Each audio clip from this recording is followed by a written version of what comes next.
Dictation start होगा 5 second बाद। Start. देश के कर्णधारों को यह स्वीकार करना होगा कि उपलब्धियों के चमकते आंकड़ों से कहीं अधिक आम आदमी की समस्याओं का समाधान जरूरी है।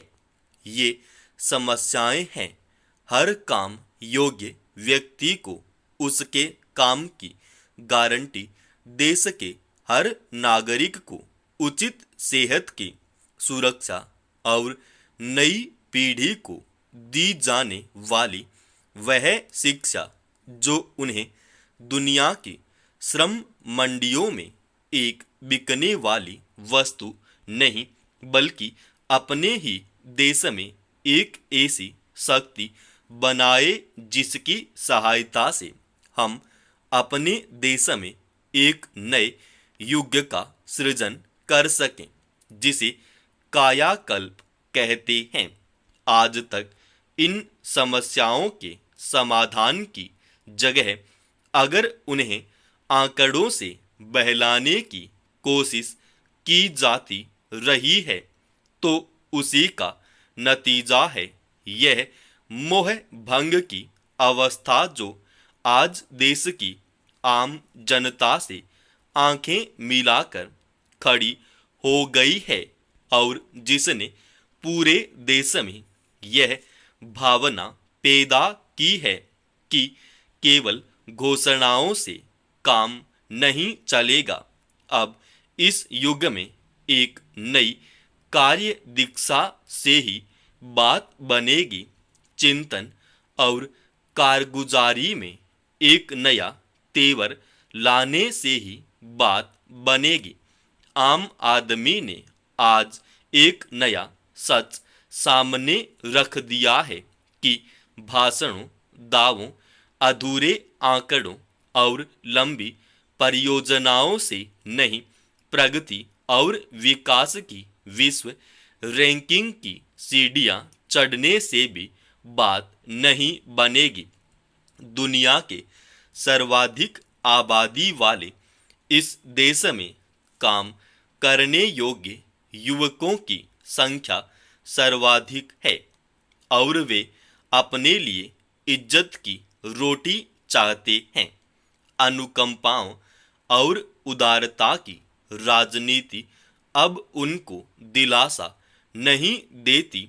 अंतरराष्ट्रीय सर्वेक्षण बताते हैं कि भारत में 80 करोड़ लोगों को मुफ्त अनाज देने का वादा 2029 तक बढ़ाकर उन्हें भूख से न मरने देने की गारंटी तो दे दी, लेकिन न तो उसका प्रशासन आम लोगों की खुशहाली का जामीन बन सका और न ही उनकी सेहत सुरक्षा का आश्वासन दे सका। देश के कुपोषित नौजवानों ही नहीं, नौनिहाल भी उचित पोषण न पाने के कारण एक ऐसी आबादी बन रहे हैं जो जिंदा तो है लेकिन सेहत के प्रतिमानों पर पूरा नहीं उतरती। यहाँ शिक्षा के मॉडल की बहुत बात होती है, लेकिन देश को डिजिटल बना देने और कृत्रिम मेघा के संसार में अपना झंडा गाड़ देने के बावजूद हमारे देश के अधिकांश युवा ऐसे हैं जिनकी व्यावहारिक योग्यता स्नातक की डिग्रियां लेने के बाद भी प्राथमिक स्तर की है। नौजवान आज भी इन शिक्षा परिसरों में परंपरावादी कला और विज्ञान की डिग्रियों के लिए दौड़ लगाते हैं, जबकि जमाना उनसे कृत्रिम मेघा और रोबोट युग में उतरने के साथ डीप फेक के संकटों का मुकाबला करने की चुनौती देता है।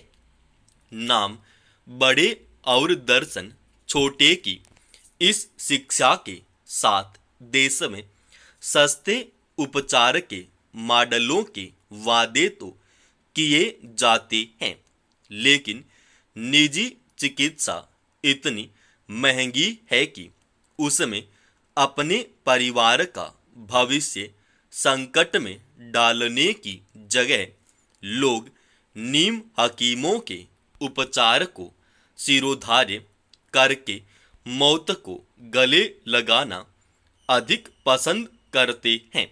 सरकार ने तो कह दिया है कि 70 वर्ष से ऊपर के सभी वरिष्ठ नागरिकों को मुफ्त चिकित्सा सुविधा मिलेगी, लेकिन आयुष्मान योजना का अनुभव बताता है कि इसके पहले सीमित क्षेत्र में भी 5 लाख की आय तक के नागरिकों को उचित उपचार नहीं मिलता था।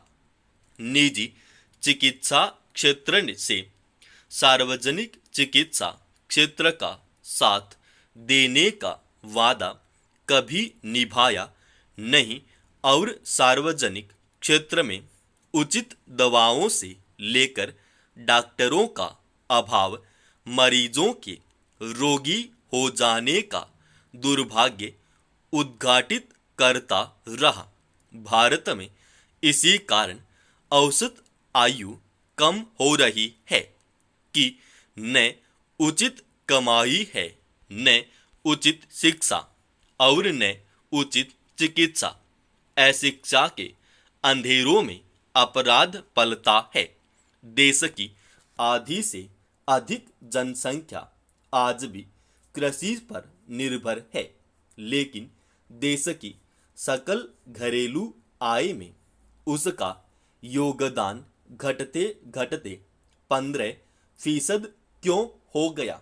हमने घोषणा तो की थी कि हम अपनी प्रगतिशील नीतियों और कृषि क्रांति के साथ कृषकों की आय दोगुनी कर देंगे, लेकिन वह आज भी अपनी फसल की उचित कीमत के लिए तरसते हुए महाजनों और साहूकारों से समझौते करते नजर आते हैं। जो लोग कृषि से उखड़कर महानगरों में अपना वैकल्पिक आर्थिक जीवन ढूंढने के लिए आए, उन्हें यहाँ कोई आधार नहीं मिला। कोविड महामारी ने उन्हें फिर गांव की ओर लौटा दिया। अब नई चुनौती यह है कि इस श्रम बल को वैकल्पिक जीवन कैसे दिया जाए। यह वैकल्पिक जीवन कस्बों और गांवों में ही विनिवेश करने से संभव होगा। इसके लिए लघु और कुटीर इकाइयों का जाल पूरे देश के ग्रामीण क्षेत्र में बिछा जाना चाहिए, जहां कार्य योजना नौजवानों को उचित नौकरियां मिल सकें। उनका कमाया हुआ वेतन उन्हें वह आत्मसम्मान देगा जिससे वे नए भारत के निर्माण में पूरे सम्मान के साथ जुड़ सकें। समाप्त। दोस्तों, इस डिक्टेशन का PDF फाइल अपने Telegram channel study with HP Swami पर डाल रखा है।